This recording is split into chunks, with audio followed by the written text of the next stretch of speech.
આપણે લોકોને આપણા જીવનની જંગ આપણે જાતે જ લડવી પડે. બાકી જે લોકો કહેતા હોય ને કે હું બેઠો છું, આવા લોકો સમય આવે બેઠા જ રહે છે. ઘણા બધા લોકો તમે જોજો એવા લોકો આપણને મળશે કે તારે ગમે ત્યાં કોઈ જરૂર પડે ને તો અડધી રાતે આપણને યાદ કરજે. અને એ લોકો સાચું જ કહે છે, ખોટું નહીં કહેતા. એ લોકો શું કહે છે કે આપણને યાદ કરજો. એ લોકો ઇનડાયરેક્ટ લોકો છે કે ખાલી મને યાદ જ કરજે, મને ફોન ના કરતો. કારણ કે તમે મને ફોન કરજો તો હું ફોન નહીં ઉપાડે, જેમ કે મારી ઊંઘ બગડે. અને એટલા માટે એવું કહે છે કે ભાઈ અમે લોકો સલાહ આપવામાં જ એક્સપર્ટ છીએ, સાથ આપવામાં નહીં. તમને અનુભવ છે, આ હું જે બીજી બી વાત તમને કરું, તમને અનુભવ છે તો ઘણા બધા લોકો એવા મળતા હશે કે જે લોકો કહે છે કે ગમે ત્યારે જરૂર હોય, ગમે તે કોઈ તકલીફ પર મોટી મોટી વાતો કરતા હોય છે. પણ જ્યારે હારી આપણે કોઈ તકલીફમાં આવીને કોઈ પ્રોબ્લેમ હોય એમને થોડી ઘણી નાની મોટી મદદ માગીએ ને એટલે આખી દુનિયાનો બહાનો કાઢશે. હવે હું તો જે બી વાત કરું હું મારા પર્સનલ અનુભવ પ્રમાણે વાત કરું છું. અને આપ દાખલા તરીકે આપણે પૈસાની જરૂર પડી, બરાબર, કોઈને આપણે માગ્યા તો કહે છે કે યાર 2 દાડા મોડે કીધું તો સારું, કે હાલ જ કે મેં પહેલાં આપી દીધા, મારા આ થઈ ગયું, મારા ખર્ચો આવી ગયો. અને કદાચ પૈસા આપણે ભરી જાય પછી વાત કરીએ ને તો કે મને ના કહેવાય યાર હું તમને આપત, કે આપણે કીધું હતું કે એમાં જતું રહ્યું. જરૂર પડે ના આપણને પૈસા ભરી જાય પછી હારા બધા માટે આપણને ખાલી આશ્વાસન આપવું કે મને કીધું હતું કે હું એ તમને સેટિંગ કરી આપત.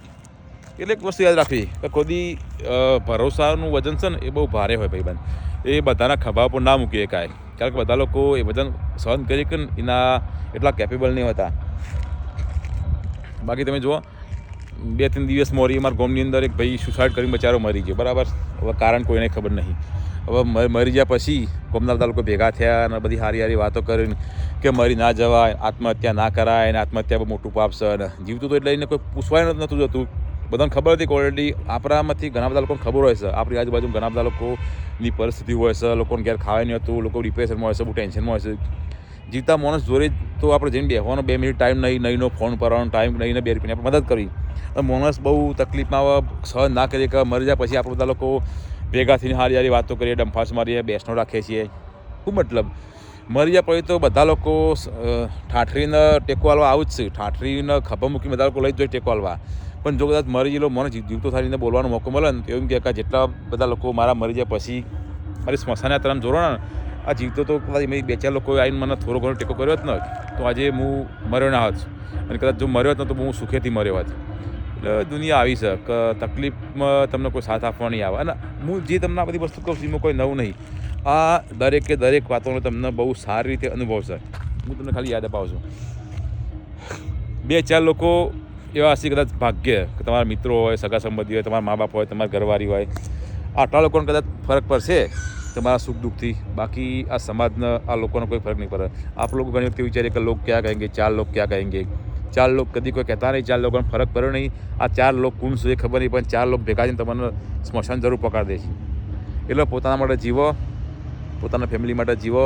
યાદ રાખજો કે જ્યારે તમારો પ્રોબ્લેમ આવશે ને એટલે જો તડકામાં પણ ઉભા રહે ને, તડકાની અંદર એ તમને ખ્યાલ આવે તડકામાં ઉભા રહે તો આપણો પરસાવ્યો ને, આપણો પરસાવ્યો આપણને સોયડો ના આપી શકે.